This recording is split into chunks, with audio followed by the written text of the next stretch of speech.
Hi, everybody. I'm sorry I have this voice, but I'm under the water. But I'm gonna try to be brief.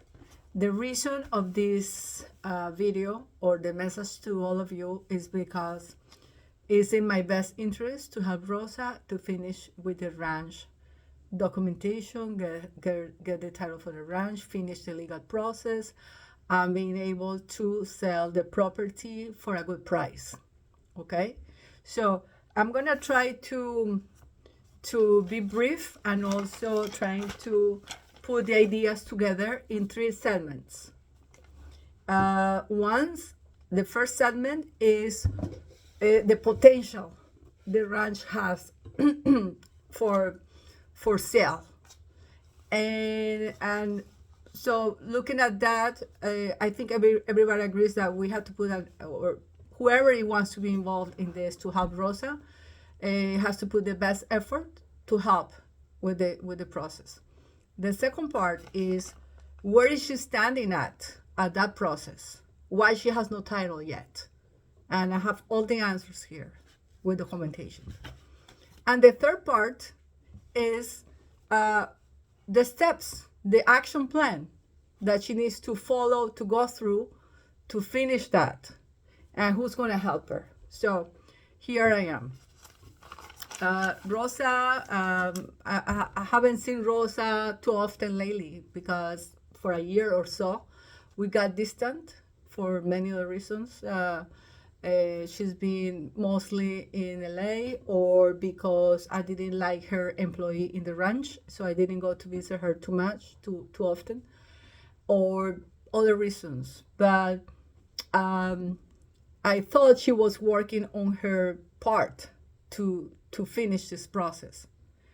And so a couple of weeks ago that I went to visit her and spend the Sunday with her, I was asking her if she's doing anything to get title at the ranch, for the ranch, and she said, "No, I don't need to do anything because it's next year.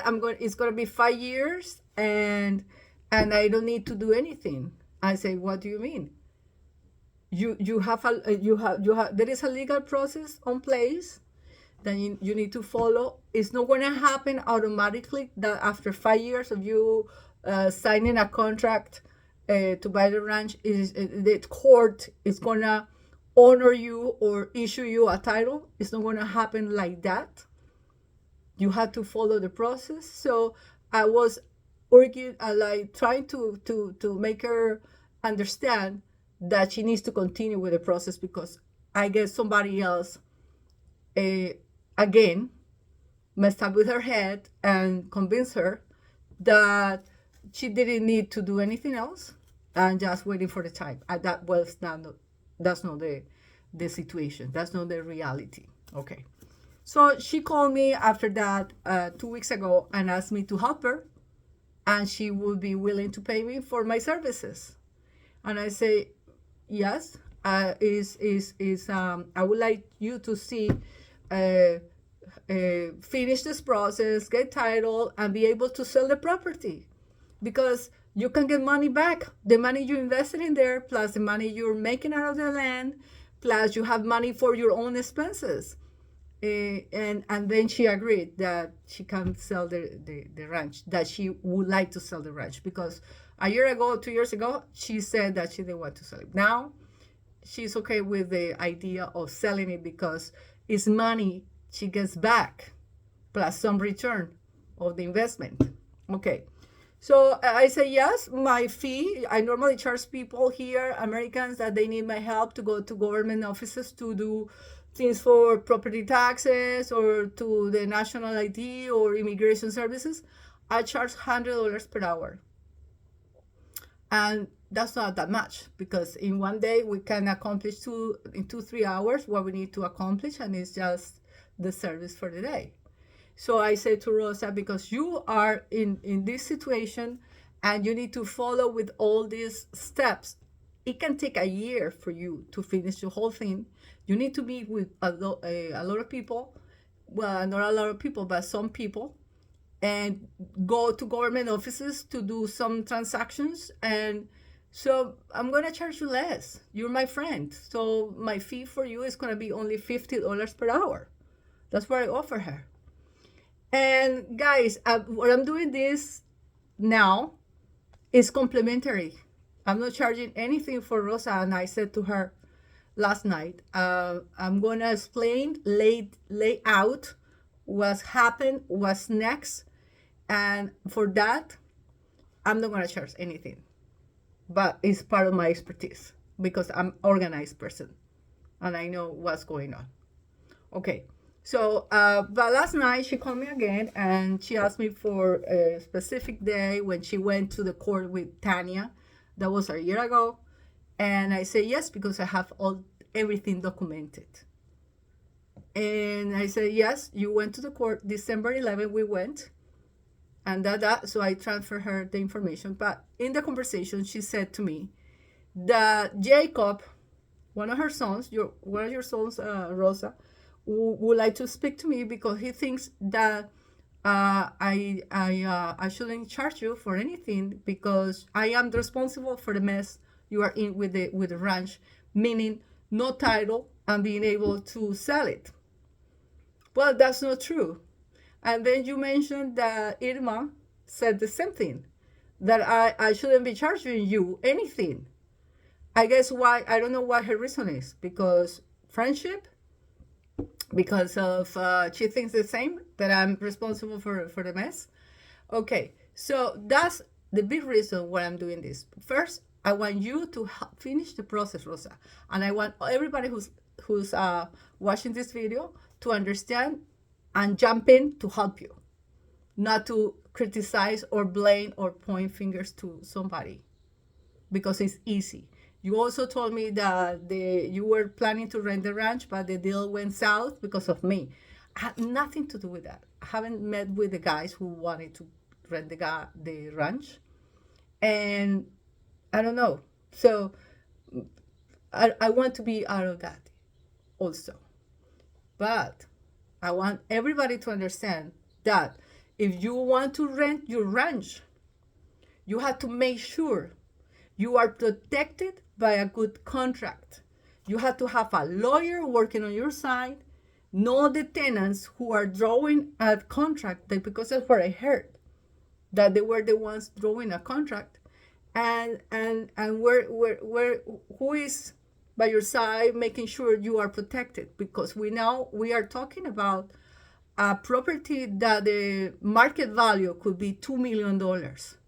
And for that simple reason, you have to make sure you get the right tenant and you have a strong contract to protect that property for you or for your children. Okay. Now, with that being said, I'm going to start with this. I pointed out, and I would like everybody to print out all the attachments I'm sending in this group to understand what I said. This is the first page. These are the first comment, and this is where I want to say. The property. I put some examples here. Is my handwriting, right? But I made some scenarios. What was the value you pay for the ranch? Because you bought a piece of land with no title, and you knew that. The square meter value was $20 per square meter, and you bought 20,000, so equal to 400,000. That's the deal you made with Carlos Maldonado, $400,000, because there was no title. But back in the day, 2021, when you bought the ranch or the piece of land, 2 pieces of land, the value in that area, because the ranch is located in a really strategic location in the Valle de Guadalupe, in that street, they were selling land for $40, $50 square meter. So I did an exercise here for $40 square meter. That land with title, with legal papers, everything ready to go, could have been $800,000. So you bought for half of the price. But let's not talk about that. That's a fact. Now the fact is, if you go to the websites of people who are selling land here in Valle, they were selling pieces of land in ranches in that same street where Finca Tosano is located, Magoni, where you are located, where Rancho Eugenia is at. In that same street, they were selling land for $75 square meter. So $75 square meter times 20,000 square meters, that is your ranch. The value, the market value is around $1.5 million. That's the land, pure land. Like when you go to buy something that has no fence, has no water, has no electricity, it's a square meter, period. Now, that land, when you bought it, Rosa, that land had some improvement already. They had the electricity paid, Carlos paid in company with the Morquecho family to get a tower, transformer to bring electricity to the ranch. That cost a lot of money. That was made by Carlos, the seller. Also, he had in the land already a well built. And building a well is very expensive today. You know that, $25,000, $30,000. So the land had already a well, had electricity already in process, and he finished paying that. And the land was fenced all around, and fenced $20,000 square meters is very expensive. And it had a gorgeous, gorgeous outdoor kitchen with bathrooms, with kitchen, with this entertainment area, beautiful, with already, and also the land had some layout already done. So it means he put the retro excavadora to do some movement of dirt to organize a layout where you put the vineyard, all of that. So if we put some value of building these things today, it's around $75,000. You got a land plus improvement for that price. But Rosa, you put money into the ranch. You put a lot of money into the ranch. And I don't know exactly the numbers, but I have an idea. And it's here in this paper, everybody can see it. The cabaña, the casita for the workers, the vineyard, the lake, because you pay a lot of hours of a guy with a retro engineer to try to make a lake that it didn't happen. You ordered to build a second well, you didn't need, but you did that, you used the money, you built a deck, the cabana is beautiful, the ranch is beautiful. So you put money into that. You bought a whole system of solar panel energy in the ranch that costs money. And what else? Equipment, a gate, the wall you put on the front. All of this money are improvements. If I probably I'm wrong, you might say that you spend, one day I heard you say that you spend $1 million in improvement.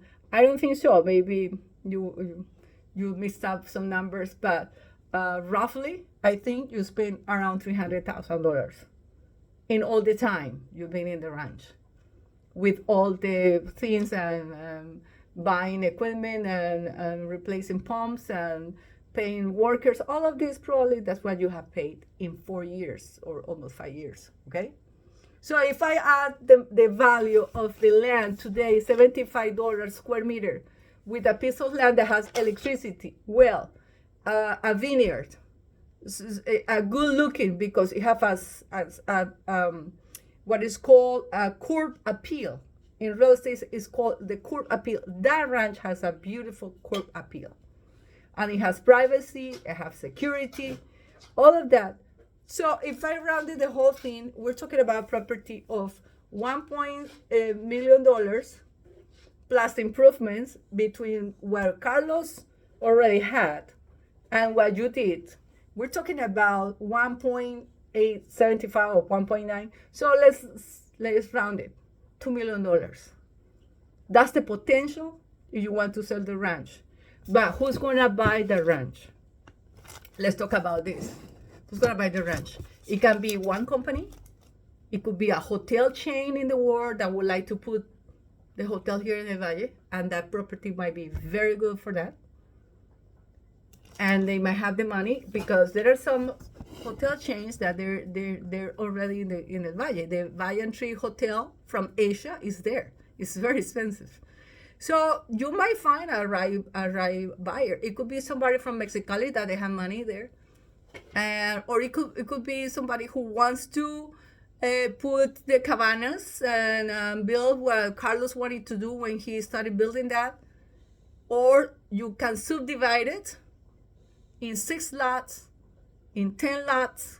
Who's gonna tell you cannot do that? You can do it. In Valle Guadalupe, I believe, is minimum 2,000 square meters to sell lots. So if you subdivide this, is 10 lots. Probably you cannot have 10 lots because you have a lake, you have the vineyard. But let's say you subdivide it in 6 lots.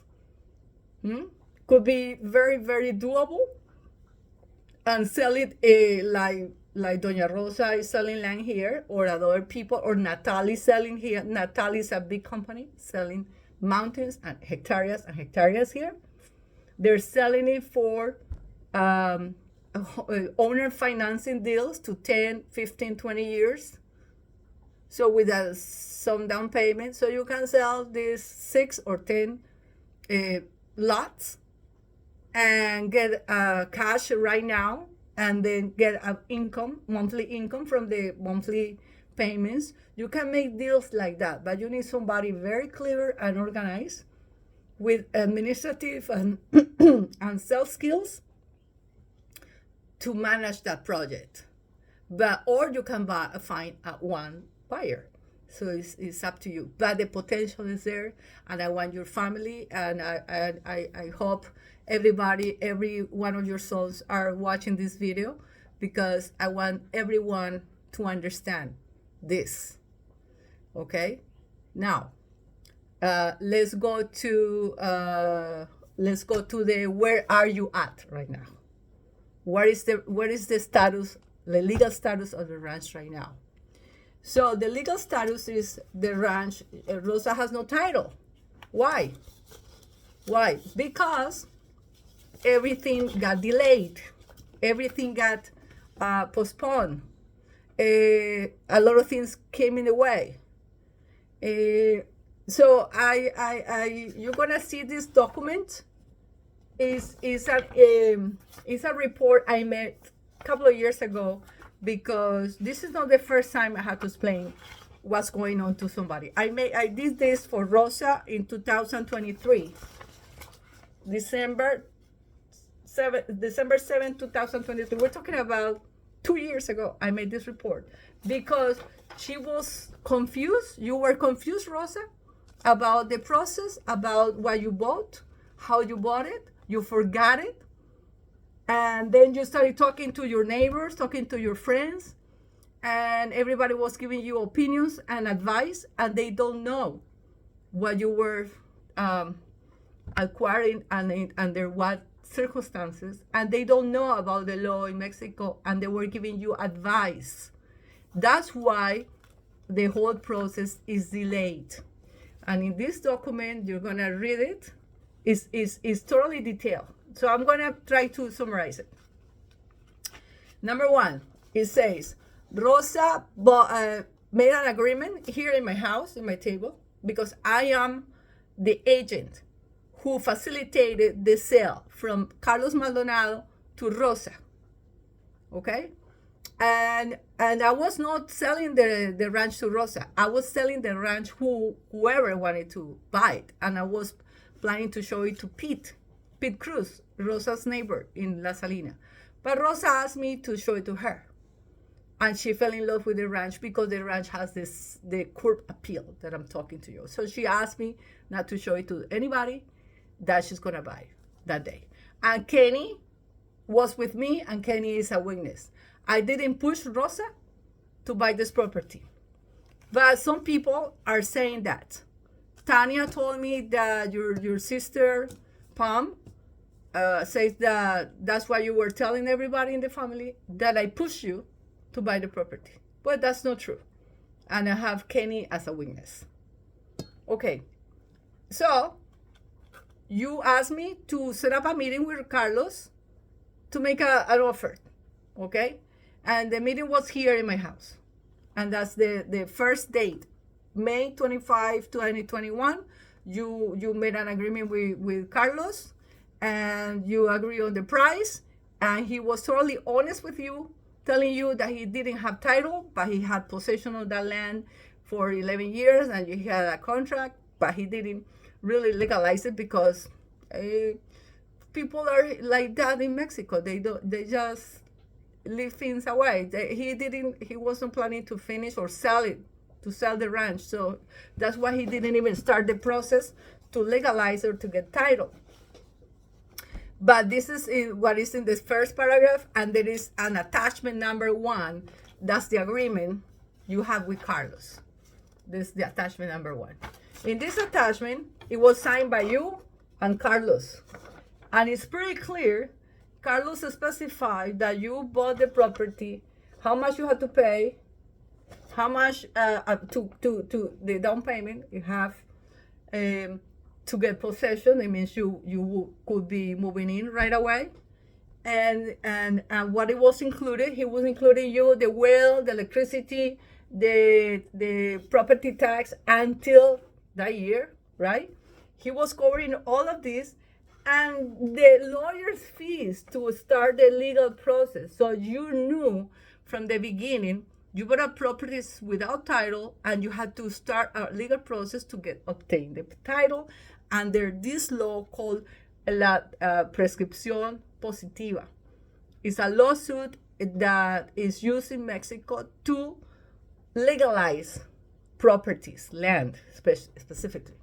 And it's very common here in the Valle de Guadalupe. So anyways, that's the agreement signed by the two of you in May 25, 2021.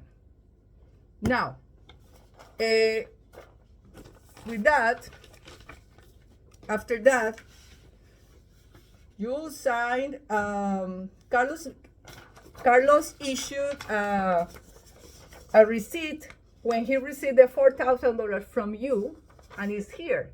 And in this receipt, it's pretty clear, it's signed by you.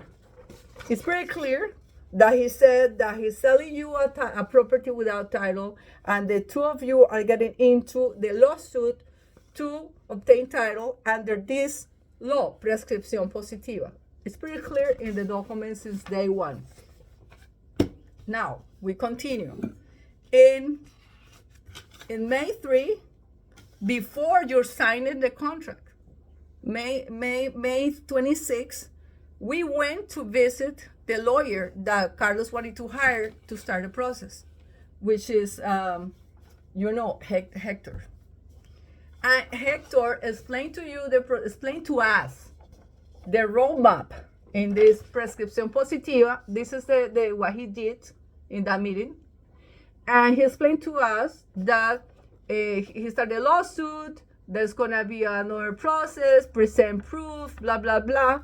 And there is a moment where when Carlos transferred to you the legal rights to continue with the lawsuit for you to be the owner of the property. That's when you pay the other 50%. So in this case, the way to obtain title is under this law and with the court.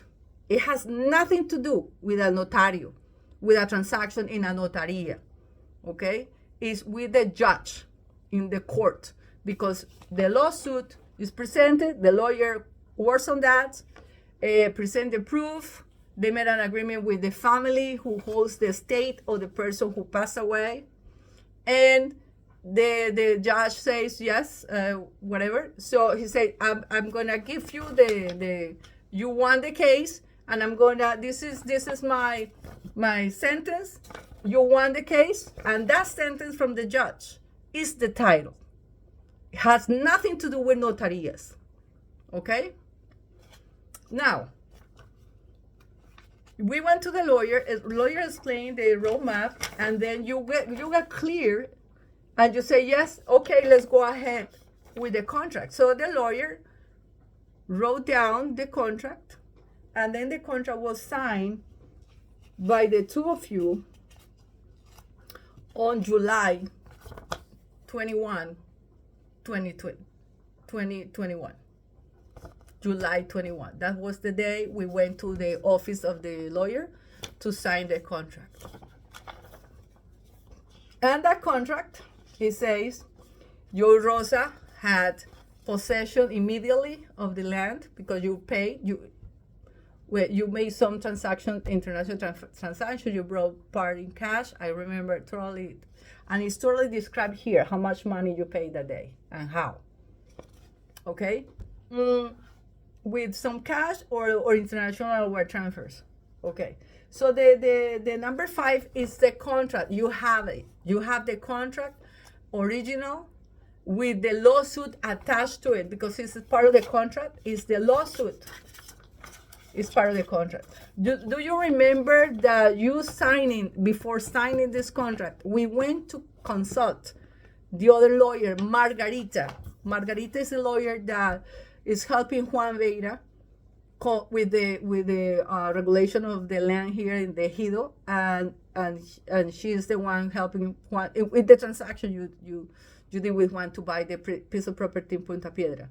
So we went to consult her in her office, and that's what she told us, that she reviewed the draft of the contract, and she said this contract is good as long as there is a lawsuit attached to it.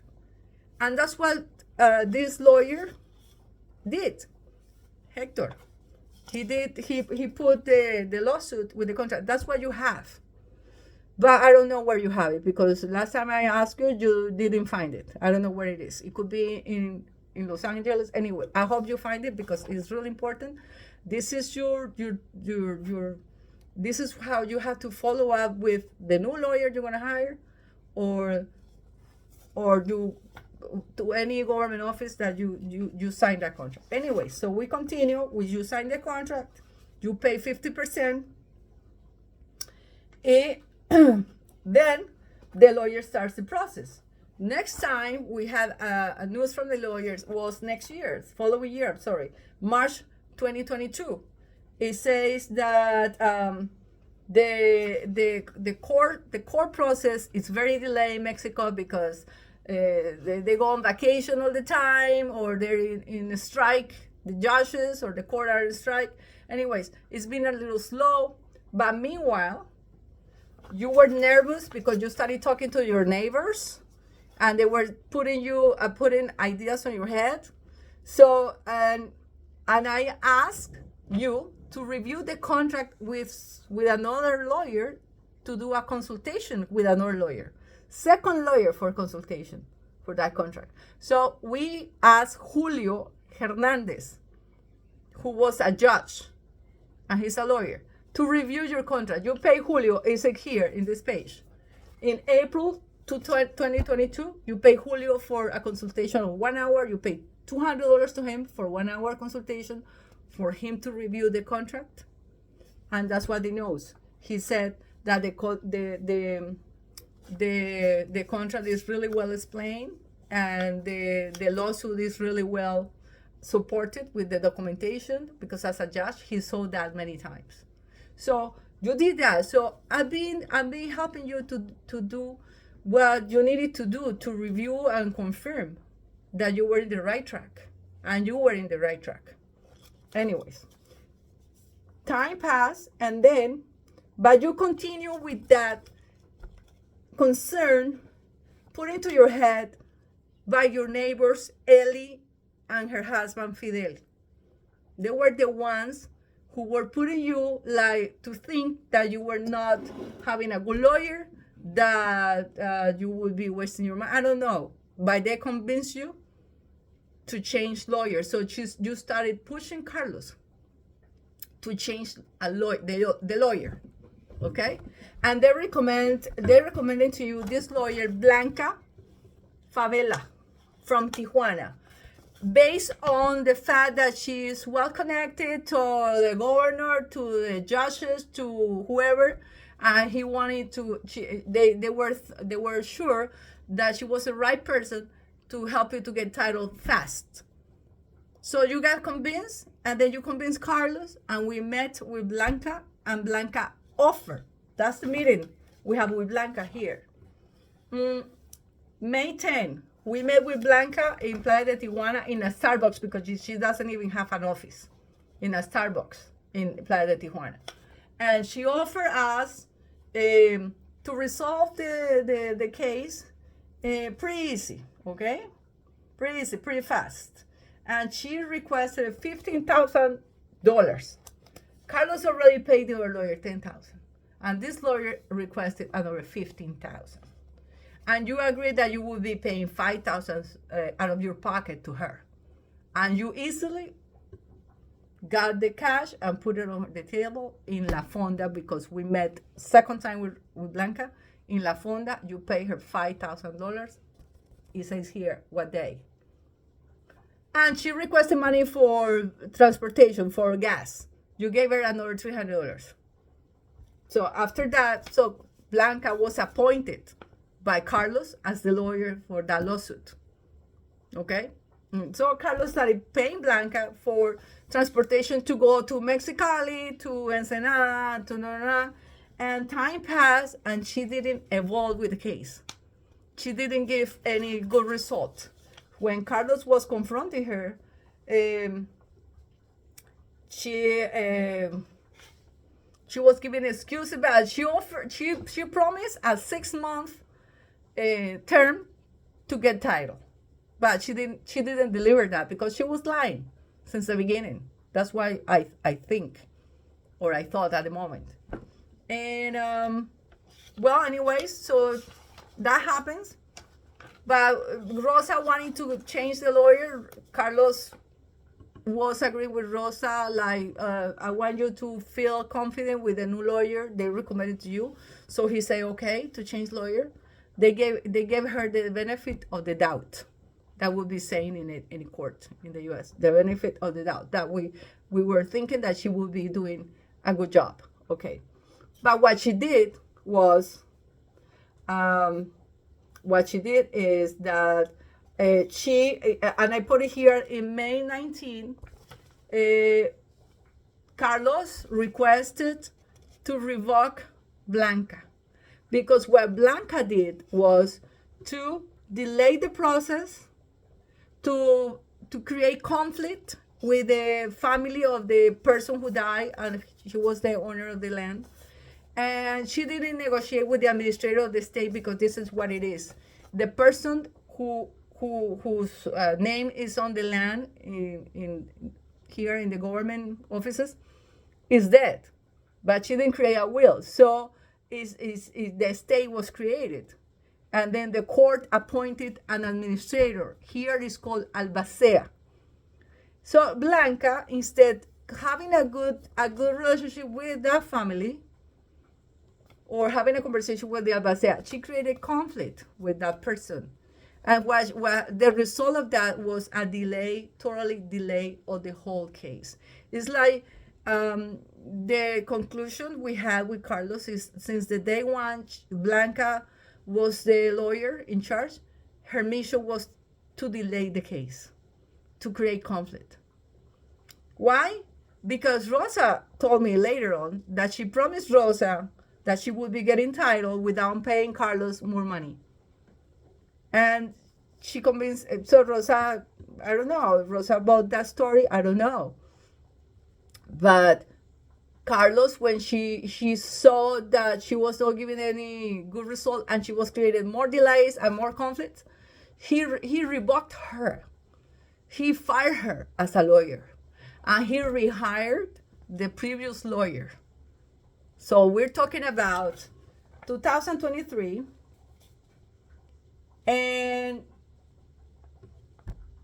May 2023, then June 2023, and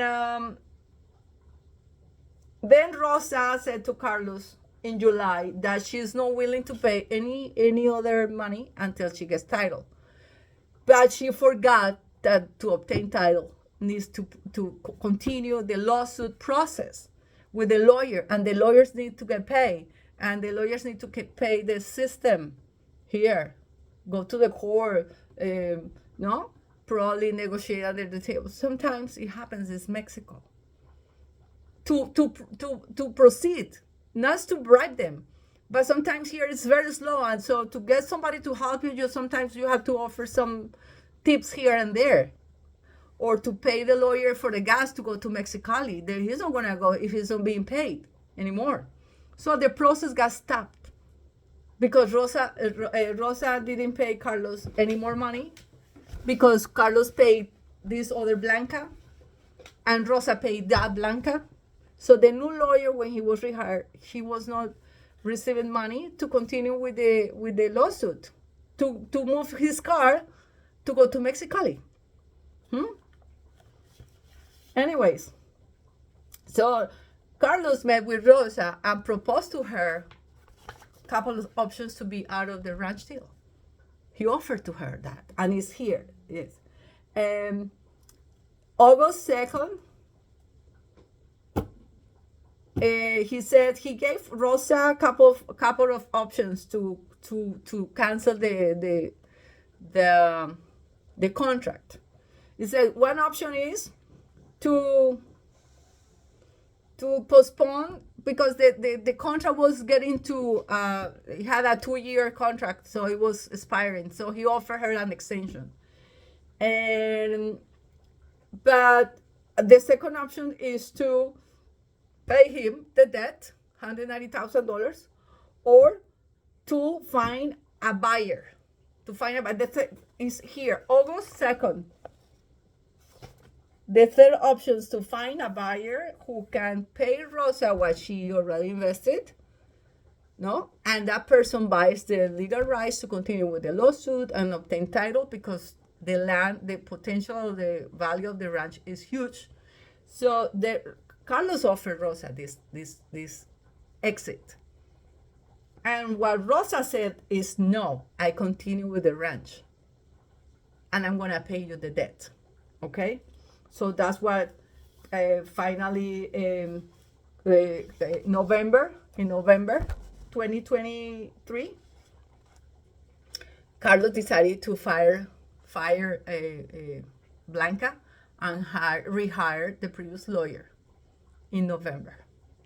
So in this time, Rosa went away on a cruise to Turkey, Greece, and I don't remember what else, but she went on a cruise with Irma Mauk. They became very good friends for probably a month or more or so, sharing experiences, the room, all the stories. So Rosa found in Irma confidence, so she explained what she was dealing with. Rosa was selling a property in LA, a house, I remember, and she told me that she was planning to make a partial payment to Carlos with the proceeds of the house when she went on that cruise. But by the time Rosa got back from the cruise, she didn't have the money, the whole money she was planning to have. Rosa, you remember that. So, but she said, I still have some money. So I might have some to make a partial payment. So when they got back from the cruise, Irma offered Rosa help to bring her to meet with this notario, Ángel Sad, Notario 4 de Ensenada, in December 7, exactly 2 years ago. Irma made an appointment to bring Rosa to speak to the notario. As I said before, this deals with the ranch. When you buy land, there's no title, and you put a lawsuit to get title, is with the court. Has nothing to do with the notarias. Okay, but she didn't know that. She was acting as Rosa's best interest. I think. But she brought Rosa to the notario. Rosa invited me to that meeting. I'm glad I went to that meeting, and I heard what it was said in that meeting. So the notario is a very knowledgeable person. It's a lawyer. The notarios here in Mexico are lawyers, and they know the rules, they know the laws, they know everything, the in and out. The notario said to Rosa, because Rosa got confused, and she said that she already paid the whole money in the ranch. That she already, when she started having the conversation with the notario, she said, I already paid $200,000. I don't have to pay anything. So the notario said, okay, let me read the contract. She handed to him a copy of the contract. So he read the contract. And after the review on the first pages, he said to her, it's clear that you bought a property for $400,000. You paid $200,000, so you owe $200,000. And it says that it has to go through a lawsuit called prescripción positiva.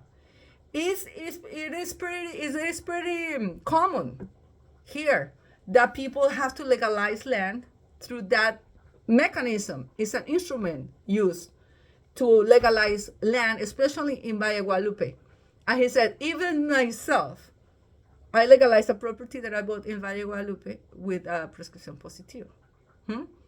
And he said to her, in this contract, I know Carlos Maldonado. He mentioned to him because Carlos did a lot of businesses and they went through the notaria. So he knew Carlos Maldonado and he knew the lawyer, Hector. So he said, and he laid out for you in the contract, is every well detailed and explained what kind of deal you did, what kind of deal you signed. You sign a property with no title and you have to go through a lawsuit. The prescripción positiva. It's pretty clear. What you have to do is to follow up, and what I can do is offer my office for you to bring your lawyer, and Carlos brings his lawyer, and I could be just a referee or a witness to what you can agree, what's the next step, or when you get the title, how you're gonna register the property, because the notario, his interest is to get money when they register properties. That's the real goal of the notarios here, is to get money when the transactions are going through the notaria. Anyways, so that's what happened. Okay? So with that information, Rosa felt confident, and she asked me to call the lawyer to go to see him at his office in Ensenada right away. So we did that. We went to the lawyer's office after seeing the Notario Cuatro. We were in Irma's car. She was driving us in Ensenada to go to those meetings. We went to the lawyer. Irma was sitting on the couch, and she said, I'm gonna be just here, but I'm not gonna listen. I'm not paying attention. Blah blah blah. And at the notario or at the lawyer. So Rosa met with the lawyer. The lawyer explained to her again, and it's pretty clear. In December 7th, the meeting with the lawyer. What the lawyer explained to Rosa, that he was so upset because he was revoked from the case before when they hired Blanca. And also, when he retook the case, he found the conflicts with the family administrator because of what Blanca did. So it wouldn't be a simple case like it was before. It was already a conflict in it, and that's what he said. It's gonna be more expensive. They rejected the lawsuit. They have to hire somebody else to help them with the case, probably to pay more money to somebody. But he said that the lawsuit is very well documented with the documents Carlos presented, because Carlos had a contract when he bought the land, and he had possession of the land for 11 years. The day he sold the land to Rosa, he already had possession for 11 years. That day when we went to see the lawyer, well, it was already 12 years or 13 years, because it's 2 years later. 13 years. That was in 2023. So as of today, it's 15 years of possession between Carlos and Rosa. Okay. So he said it was very well documented. I'm pretty sure we can follow and win the case, but the final word is from the judge, from the court. Okay. So based on what she heard, based on Rosa, based what you heard from Hector, the lawyer. I'm sorry. I'm saying I'm under the water. And the notario that day, you were sure that you were before in the right track, and you needed to make another payment to help the process, because nobody's gonna work for free. The lawyer's not gonna work for free. He's not gonna go and put money out of his pocket to go to the court in Mexicali. No, they need to get paid. So, but who was paying was Carlos, and Carlos needed money to pay the lawyer. And that's what Hector explained to you, and I put it here in my notes. Carlos, the lawyer said, Carlos has no money to feed the process. So he needs money. So Rosa offered to make a partial payment of $50,000 from what she had left from the house sale proceeds. She said, I still can make a payment of $50,000, so it helps to move the case. And she asked the lawyer from the office to call Carlos, and she made an agreement and that she would be giving Carlos $50,000 so to receive money and make a partial payment, and Carlos would be paying the lawyer. Anyways, so we went out of the office very happy. Rosa was very confident with the information she got. But in the car, Irma said to Rosa, I don't think you should pay any money. I wouldn't pay any money if it's not in front of the notario. So she brought the notario back again, and she convinced Rosa, because she's as at that moment, she got a big influence on Rosa's mind. So she convinced Rosa not to pay. So that's what Rosa did. December finished, the year was finished. She didn't make any partial payment, or even $5,000, nothing. So we're talking about, going back here, December 7th, 2023, 2 years ago, exactly. Rosa got back from the cruise, went to see the notario, went to see the lawyer, offered to make a partial payment of $50,000, and then when we got in the car, Irma convinced her not to do so. So 2 years after, that's where we are, stuck. But let's see what happened after that day. So that was 2023, 2 years ago. But in 2024, so everything got stuck, okay? Got stuck again. 2024, Carlos started like asking Rosa, we need to proceed. We need to do something. I gave you my land. You are not helping with partial payments. You didn't let me sell it to a third party to recover the investment for you or for me. So I need to get paid. So he started pushing Rosa. It wasn't me pushing Rosa. But I was in the middle, and my responsibility as a salesperson and an agent in these sales is that both parties honor the contract. Carlos delivered the land and gave possession to her. So Rosa, from Rosa's part, had to pay or help with the payment, and for them to proceed with the lawsuit to get title. But everything got stuck. Carlos didn't have money to pay the lawyer. Okay? Anyway, so that's when they made an agreement. Carlos drove to LA to make an agreement. And you know that because Freddie, you were in the house when the agreement was signed. And Rosa's sister, your sister Betty, was there. She was one of the witnesses in that agreement you guys made, because you finally realized that you had to pay. And at some point you had to complete the process to get title, right? So you made an agreement in December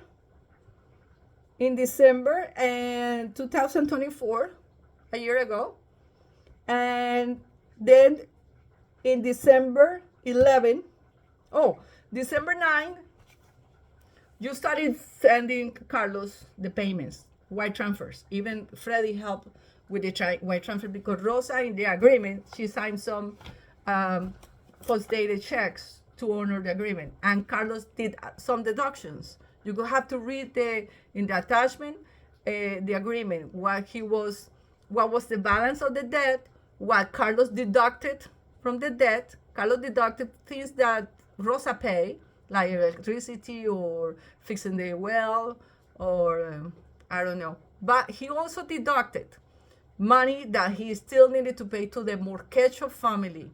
And we're going to go to the Morquecho family pretty soon.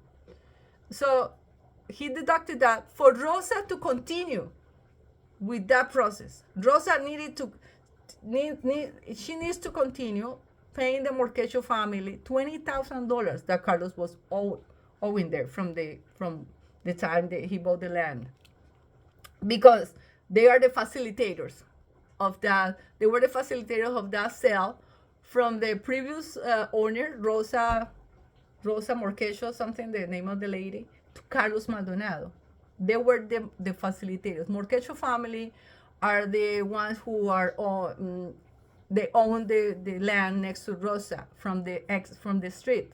They own the hotel and the houses behind that. Those are the Morquecho family. That guy, the father of this, the owner of the hotel, Mario Morquecho, was a facilitator for that sale from his mother to Carlos Maldonado. So, but Carlos still owed them some money. So, Carlos made a promise to pay when she was getting paid from Rosa. So he made this agreement that Rosa complete the payment to the Morquecho family. Once the Morquecho family were willing to help in the lawsuit, like say yes for that to be positive, and he advised Rosa not to pay them money until they were okay and helping with the case. But I think Rosa made some payments to them. I don't know. I don't know what document she has or whatever, or how much she owes still to them. Anyways, that's the agreement was signing in LA with witnesses, and Rosa made the payments. So after that, Carlos honored his word and his part of the contract and went to meet with Rosa in a court in Ensenada in December 11, 2024, a year ago, to sign the transfer of the legal rights of the lawsuit to obtain title. That was a year ago. Tanya went with Rosa. Rosa brought Tanya from LA because she knew she needed somebody to go to help her, because Rosa was already having some health issues, so she knew she needed somebody else. So she hired Tanya. I remember pretty well that Tanya got paid for being with Rosa for a whole week, and she was a witness of that. And the paper is here in the attachment also, when we went to the court. So Rosa has legal rights since a year ago to continue with the lawsuit. But what's happening from a year ago to today? Nothing. Nothing has happened. She hasn't followed up. She needed to hire a lawyer. It could be the same lawyer they started at the beginning with, or a new lawyer. But Rosa hasn't made any decision because somebody convinced her, I don't know how, that she didn't need to do anything, because when the time completes 5 years, she's going to have title automatically. I don't know who's going to issue that. When I heard that from her, I say, no, that's not going to happen. You have to continue with the lawsuit, with the case, and you need to find a lawyer. So this is the story. I'm trying to help Rosa to continue with the case. Many times she got out of the track when she convinced Carlos to hire Blanca. We put her back in the track to rehire this, but she stopped payments. So for 2 years or more, because Blanca was a lawyer for a year almost. So for 3 years, the case has been stuck. Okay? And If somebody's gonna blame somebody, it could be not me. I've been behind Rosa to remind her that she has to honor the contract, that she has to pay Carlos at least partial payment. That anyway, so now Rosa completed the payments to Carlos, but it doesn't mean Rosa completed the whole payments, because she needs to. Carlos made the deduction and is there in the agreement. She needs to complete the payments to the Morquecho family. She needs to pay the property taxes from when Carlos was having the land until he transferred the land to Rosa. That was his debt until 2021. From 2021 to today is debt, Rosa's debt, because she's the one who has possession there.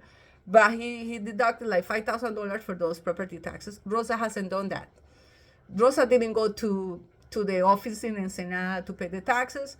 Rosa needs to transfer the name of Carlos Maldonado into her name in the property tax receipt. Okay? It's Catastro, la oficina, Catastro. She needed to do that, but she didn't do it. Also, she needs to, a couple of things she needs to complete in that. It's listed there. So when I met Rosa in March, I said, Rosa, what's going on? Have you done anything? No, oh yes. And then I reminded her that she needed to get a lawyer. And you're going to see a paper signed with handwriting from Rosa saying that she needs to hire a lawyer. That was March this year. We are in December. Same situation. Nothing done during the whole year. That's why the process is stuck. But it doesn't mean it cannot be completed. She just needs to have a team working for her. Who's going to be that team? She needs to find a lawyer, but she cannot go and hire a lawyer by herself, because it's been proved that people are taking advantage of Rosa, because they can charge her a lot of money, and she ended up paying extra. So it can happen with a new lawyer.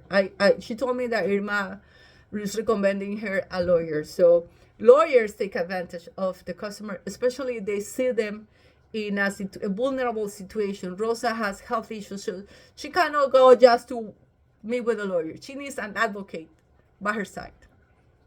She also needs to go and negotiate with the Morquecho family, because the Morquecho family they're being threatening her with stories, funny stories, to get more money out of her. So she cannot be going and meeting with the Morquecho family by herself. She needs an advocate by her side. And when she asked me to help her, that's what I offer. I can go with her as an advocate, but my time has a value, and my knowledge. But I've been in conflict right now with the situation that the whole family thinks that I'm taking advantage of Rosa. Rosa hasn't paid me any penny for any service at all. I did that because I felt that my responsibility is to make sure Carlos was honoring the word of the contract, and transferring the legal rights to Rosa. And I was making sure Rosa was coming with the money to pay, but she hasn't completed the whole process. So she needs help. Who's going to help her? It's going to be very difficult. My hands are tied right now. But I'm willing to answer any question from you guys. You can hire somebody here locally, but somebody has to watch that person, and somebody has to be advocate for Rosa when she's meeting with the Morquecho family or the new lawyer, or going to the office in that. She cannot go on her own to do those things, because sometimes she doesn't understand the process she has to do. Okay, guys, thank you so much, and I hope all together we can help Rosa to finish that. This is my part. This is totally complimentary. I put my time and effort into explain that to you guys, and you just make a decision. Okay? Have a good day. Bye.